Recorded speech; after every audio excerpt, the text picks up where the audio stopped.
Every day, he would chip away a little bit of the wall, then scatter the debris outside during yard time. This went on for 20 years. Then one day, during a routine inspection, he vanished into thin air from his maximum security cell. The warden flew into a rage and hurled a rock at the poster on the wall, only to discover that behind it was a gaping hole that had swallowed Andy whole. Meanwhile, Andy had already taken off with all of the warden's dirty money and incriminating evidence, assumed a new identity, and found his freedom and redemption. 20 years earlier, Andy had been a banker, but he got caught up in a murder case involving his wife and her lover. On the night of the crime, he had intended to take them both out in a drunken fury and be done with it. He stepped out of his car, bullets spilling onto the ground, but in the end, reason prevailed. He tossed the gun into the river and let them live. Unfortunately, the prosecutor tore him apart in court. By a cruel twist of fate, the bullets found at the crime scene were the same caliber as the ones Andy had dropped. And since the gun he threw into the river was never recovered, the lawyer pinned everything on him, arguing that Andy had ditched the gun to destroy evidence and pointing to the fact that each victim was shot 4 times, with 1 bullet to the head apiece as proof of his cold-blooded nature.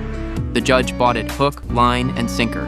And just like that, Andy was slapped with 2 life sentences for crimes he didn't commit and shipped off to Shawshank Prison. A few inmates started placing bets on which of the new fish would be the first to crack. When they spotted the frail-looking Andy, Red went all in on him. The warden ran Shawshank like his own kingdom, preaching that no prisoner would disrespect the Lord under his watch, while he himself was running all kinds of shady schemes behind the scenes. The captain of the guards was a brutal thug. One inmate simply asked when dinner was, and after getting a nod from the warden, the captain walked over and beat him senseless. After lights out and the guards left the cell block, the old-timers started messing with the newcomers. A chubby, baby-faced guy became the target of their taunts and ended up being the first to wet himself. But Andy, the one Red had bet on, made it through the night without making a sound. The next day, Andy was about to eat when he noticed a protein-rich maggot wriggling in his food. An old man nearby spotted it and asked about it, so Andy handed the worm over. Turns out the old guy had a little bird hidden in his pocket. For the first month, Andy kept his head down and didn't interact with anyone. Then, after a month had passed,